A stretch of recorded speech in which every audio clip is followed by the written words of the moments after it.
All right, so friends, I brought a special book with me today. And I know that Mr. Welfare has been reading this book to you. You probably just started it yesterday. Yeah. But it's one of my absolute favorite books. Because as a reader, it teaches me a lot about words. And words are the very foundation for reading. Okay? So readers have very, very important responsibilities. Okay? So the name of this story is called Donovan's Word Jar. And what I found very, very interesting when I started reading this book is that it started with this page, but then I saw the title, and I kept going, and I kept going, and I saw a table of contents, and I kept going, and I kept going, and page 1 doesn't start till right here. So I was already thinking to myself, what in the world would make the author put the first page of text here when all these pages come in between and then the story chapter 1 starts here. So I was already thinking about that before I even started. And I want to share with you what this says, and then maybe you can help me think a little bit better, okay? The name is called Donovan's Discovery. It all began one morning at the breakfast table. I am going to start paying extra attention to words from now on. I bet there are trillions of words out there. Words I've never noticed.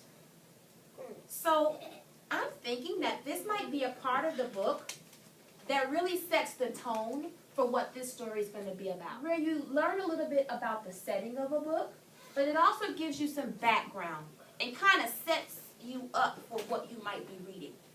It also helps you do something that readers always have to do. Also help readers make predictions. And a prediction is where you think about what you've just read and you think about what's going to happen later on. So you're foreshadowing something that may happen in the future. And this is where you are actually going to do some work for me right now. You have some Post-it notes. And I know that Mr. Welfare shared part of the first chapter with you, so you have a little bit of background about this story already. So, when I say go, no one should have anything in their hand. When I say go, you will take your pencil and one Post-it note, and you will write a prediction about what you think the story is going to be about. You know, here's the title. I gave you a little information here, and I want you to take no more than 30 seconds to jot down what you think is going to happen in this story. Ready, set, go.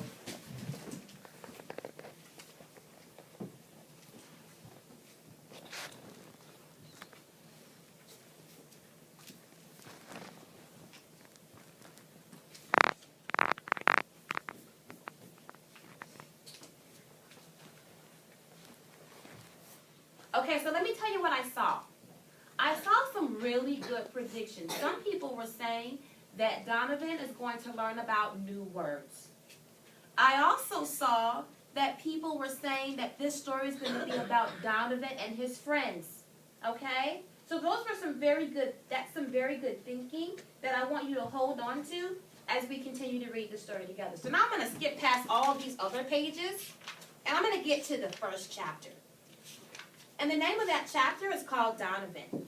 Okay? What? Donovan. And Donovan is probably our main character. I'm thinking that because I see that on the front cover. Okay. Donovan Allen enjoyed being like all the other kids in Mrs. Pinky's third grade class. He liked wearing a yellow shirt with brown pants and a button-down sweater, just like the other boys. When the bell rang at the end of the day, he grabbed his book bag and ran to the door, just like the other kids. And just like the other kids, on the days when his mom packed raw broccoli and cauliflower in his lunch, Donovan forgot to eat them. So right now, friends, I'm starting to envision or visualize Donovan at the lunch table. If you can see Donovan at the lunch table, give me a thumbs up. Do you see Donovan at the lunch table? And I see him unpacking his lunch and taking out all the good stuff. But then it says that he forgot to eat part of his lunch. So I'm a little bit confused as to why he would forget to eat his lunch if he's at the lunch table, he's unpacking his lunch, and all of a sudden he's going to forget that it's even there. Let me go back and read that part to see if I can get some more information that helps me figure out what he really means by he forgot to eat them. So eyes open. And just like the other kids, on the days when his mom packed raw broccoli and cauliflower in his lunch, Donovan forgot to eat them. So you know what I'm thinking? Broccoli, cauliflower, those are vegetables. And a lot of times, kids don't like to eat vegetables, right? So I'm thinking that maybe it's not that he just forgot to eat them. He might have chosen not to eat them because he doesn't like them. Let's keep going. Like most of the kids in this class, Donovan liked to collect things. A few kids in his class collected rocks, insects, or stamps. Some other kids collected coins, comics, or baseball cards. But when it came to collecting things, Donovan Allen was different. He had a collection like no one else he knew. Donovan collected words. Yes, words.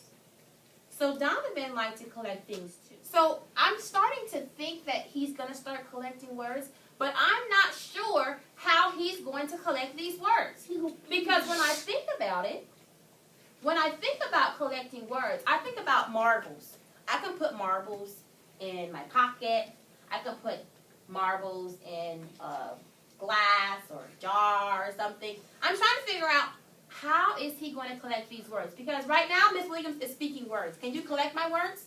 No. Can you collect my words? No. Can you take words out of my mouth right now? I'm speaking those words. Can you collect them? No. So I'm trying to figure out how he might decide to hold on to these words that he's going to learn. So keep that in your brain. Is it in your brain? Yes. Okay, let's go. Ready. On his way to school that morning, Donovan discovered the word ballyhoo blazing across the billboard. Wow! Was that there all the time, he asked himself. And that same afternoon, he noticed the word boutique written on the window of his mother's favorite shop. Okay, friends, there's that yellow note. So here's what you're going to do. I just said a very unusual kind of word, boutique. I want you to take one moment and think to yourself, what do you think that word means? And then I'm going to give you an opportunity to share it with your partner. Close your eyes and think. I'll read the sentence again. That same afternoon, he noticed the word boutique written on the window of his mother's favorite shop. Boutique. Eyes open. Now I want you to turn to your partner. Your job is to talk about the word boutique. What do you think the word boutique means? Listen again to the sentence. That afternoon, he noticed the word boutique written on the window of his mother's favorite shop. Ready? Turn and talk.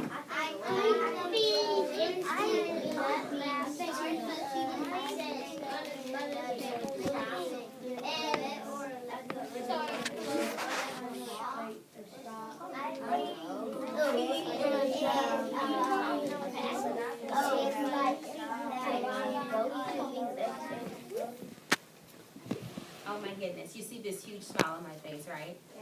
And let me tell you why I'm smiling. I am smiling because I think you guys are geniuses. Here's this word. How many of you had heard that word before today? Before today. So most of us had not ever heard that word. But guess what? Because you used the context of that sentence, I heard some good things like, I think boutique is a place where you go shopping. I also heard someone say, I think that a boutique is a place where you go and buy hair, okay, or clothes, or shopping at the mall. You guys were spot on with that word boutique. Excellent, excellent thing. Gee, new words are everywhere, Donovan said. Maybe I should start writing them down. I don't want to forget any of them. All kinds of words went into Donovan's collection. He had big words like profound. That made him feel smart. Little words like cuddle warmed his heart. Donovan found that soft words like hush soothed his fears. Silly words like squabble slipped off his tongue and tickled his ears. Collecting words was fun. They were everywhere. Let me go back. So I learned that he's collecting a lot of words, right? But so far, the author has not told me where he's getting these words from. So here is where you're going to do something for me.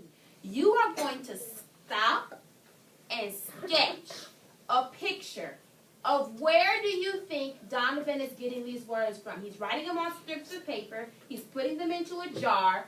But where is he getting these words? If you finish your picture, label it. So when Miss Williams comes by, she can see exactly what you need. Draw a picture, label it. Where is Donovan getting these words? What do you think?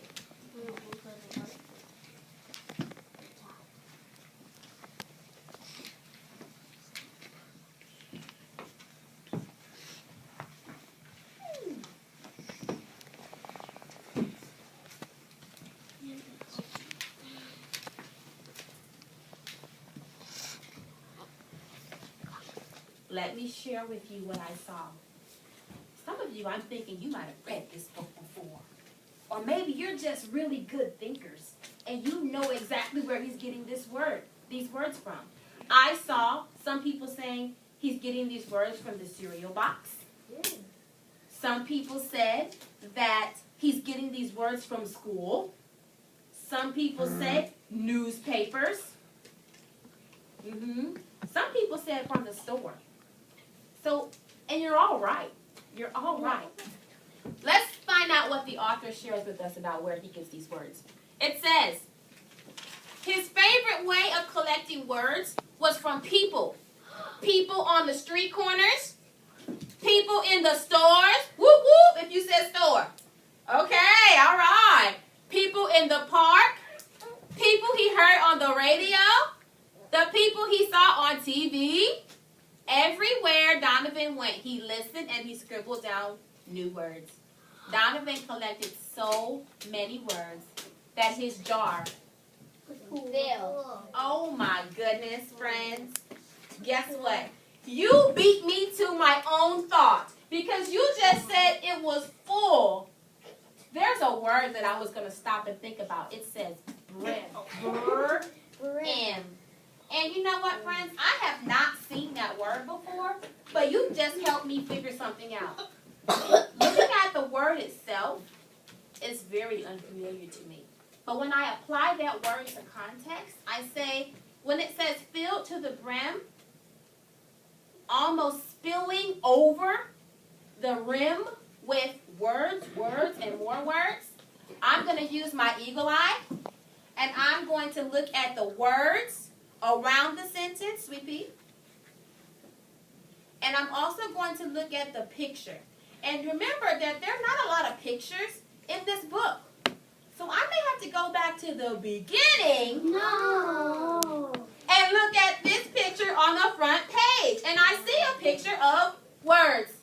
And where are they? In a jar. And I'm looking at these words, and they're coming up. They're almost like it's too much, too full.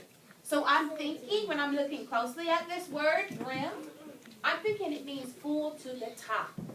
So full that you probably can't fit any more words inside. So is the story over? No. But if he filled all the words up to the brim, I'm thinking that he's probably not going to have any more room to collect new words. And guess what? I'm going to leave you right there to think about that thought.